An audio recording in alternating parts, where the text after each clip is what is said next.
আবাসে অভিনব দুর্নীতি উপভোক্তাদের। অন্যের অর্ধনির্মিত ঘর দেখিয়ে টাকা, আরেকজন পুনর্নির্মাণ করছেন ঘর।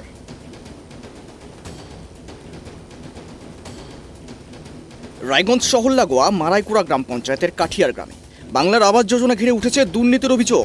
সরকারি তালিকা অনুযায়ী এই গ্রামের দুজন মহিলার নামে আবাস যোজনার টাকা মঞ্জুর হয়েছে এবং তারা 2 কিস্তির অর্থও পেয়েছেন। কিন্তু অভিযোগ কি উঠছে? অভিযোগ কেউই ঘর নির্মাণ করেননি।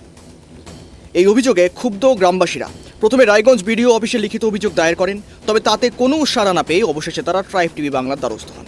এরপরেই আমাদের প্রতিনিধি গিয়ে পৌঁছান সংশ্লিষ্ট গ্রামে।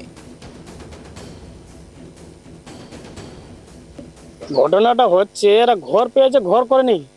আমাদের এটুকুই আবেদন, আর এটা পাস করলো কোন অফিসার এসে ওকে একটু আমাদের দেখা দরকার আছে খুব। এরকম করো তাহলে এই আমাদের এই করার পরে আমরা ভিডিওতে আমরা লিখিত দিয়েছি।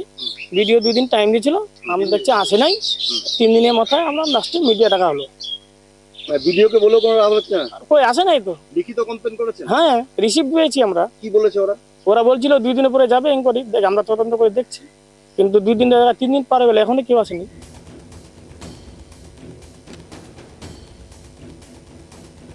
অভিযোগের মুখে থাকা এক উপভোক্তা স্বীকার করে নিয়েছেন তিনি আবাস যোজনার 2টি কিস্তির টাকা পেয়ে গিয়েছেন, কিন্তু ঘর নির্মাণ না করেই গ্রামের অন্য একটি বাড়ির সামনে দাঁড়িয়ে ছবি তুলে তা পোর্টালে জমা দিয়েছেন যথারীতি। সমস্যা তো এই অসুখ বেসুখ ঝোর ঝামেলা গয় গৃহস্থী অনেক কিছু ঝামেলা ছিল। তাহলে এখন ঘরটা কখন কবে করবেন? করতে হবে এখন। কোথায় করবেন? এই বাড়ির মধ্যে করবেন? এখানে? হ্যাঁ, এখানেই করবো। একটা ছবি আপনি পাঠিয়েছিলেন, ওটা ছবিটা কোথায় তোলা হয়েছে? এনকোয়ারিতে যে এসেছিল একটা ছবি তুলে নিয়ে গেছিল, কোথা থেকে তুলে নিয়ে গেছিল ছবিটা? ছবিটা কথা থেকে একটা ছবি তুলেছিল আপনার এনকোয়ারিতে এসে একটা পাকা বাড়ির সামনে, সেই পাকা বাড়িটা কোথায় তুলেছিল?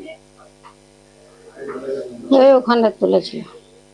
এই বাড়িটা তো আমার, শুনছি যে সোনাইয়ের নামে ঘর আসছিল আর কি, রব্বুল হোসেন নামে। তো ও তো ঘর দেয় না, এই ঘরটা দেখায় বলে ইলিশে টাকাটা পাস করাইছে। এই ঘরটা কি আপনি আবাসের টাকায় করেছেন? না, এটা আমি পার্সোনাল টাকায় করেছি। কিন্তু যেখানে সরকারি নিয়ম অনুযায়ী প্রথম কিস্তি পাওয়ার পর উপভোক্তাকে অর্ধনির্মিত ঘরের সামনে দাঁড় করিয়ে ছবি তুলে সরকারি পোর্টালে জমা দিতে হয়, সেখানে কিভাবে এমন কাণ্ড ঘটালেন ওই উপভোক্তা? উঠছে প্রশ্ন, যদিও উত্তর এখনও অধরা। অন্যদিকে একই গ্রামের আরেক উপভোক্তা আবাসের টাকা পেয়ে সেই টাকায় তার পুরনো অসম্পূর্ণ পাকা বাড়ি সংস্কার করেছেন বলেই দাবি, যদিও সরকার নিয়ম অনুযায়ী ওই টাকা দিয়ে পুরনো ঘর মেরামত করা সম্পূর্ণ অননুমোদিত।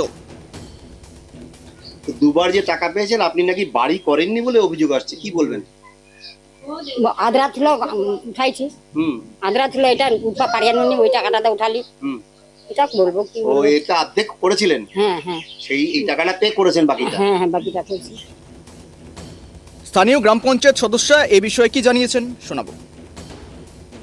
বলছে কি একটা গরিব মানুষ, হ্যান্ডিক্যাপ মানুষ, ওইটুক টাকা দিয়ে করলো ঘরটা, পুরানো ঘরটাই নতুন করে করলো। যে দেয়নি ও দিবে, আশাবাদী আমি আছি। বলবো ভিডিওর কাছে ঘরটা হবে। আপনি খবরগুলো জানতেন হ্যাঁ, এরকম হয়েছে? আমি জানতাম না, আমি ছিলাম না, ভেলোরে গেছিলাম। 25 দিন ছিলাম ভেলোর থেকে আসে শুনলাম এরকম ঘটনা, তো তদন্ত করলাম জিনিসটা এরকম। আশাবাদী আছি, আমি চেষ্টা করছি ঘরটা হয়ে যাবে, হয়ে যাবে। স্থানীয়দের অভিযোগ, এই গ্রামে অনেক গরিব মানুষ আবাস যোজনার প্রকৃত সুবিধাভোগী হতে পারত, অথচ দুর্নীতির ফলে কম যোগ্যদের আবাস যোজনার ঘর দিয়ে দেওয়া হচ্ছে বলেই অভিযোগ।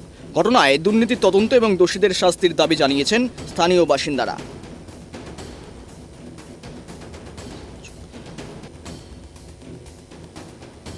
পুরো বিষয়টিকে কেন্দ্র করে প্রশ্ন উঠছে প্রশাসনের ভূমিকায়, যেখানে মুখ্যমন্ত্রী নিজে স্বচ্ছতার সঙ্গে সরকারি আবাস যোজনার টাকা বিলি করার বার্তা দিয়েছেন, সেখানে এমন অনিয়ম সামনে আসায় উদ্বেগ এবং তদন্তের আশ্বাস দেওয়া হলেও এখনও পর্যন্ত কোনো পদক্ষেপ না নেওয়ায় প্রশাসনের নিষ্ক্রিয়তা নিয়েও উঠছে প্রশ্ন। রায়গঞ্জ থেকে বিক্রম পালের রিপোর্ট, ট্রাইব টিভি বাংলা।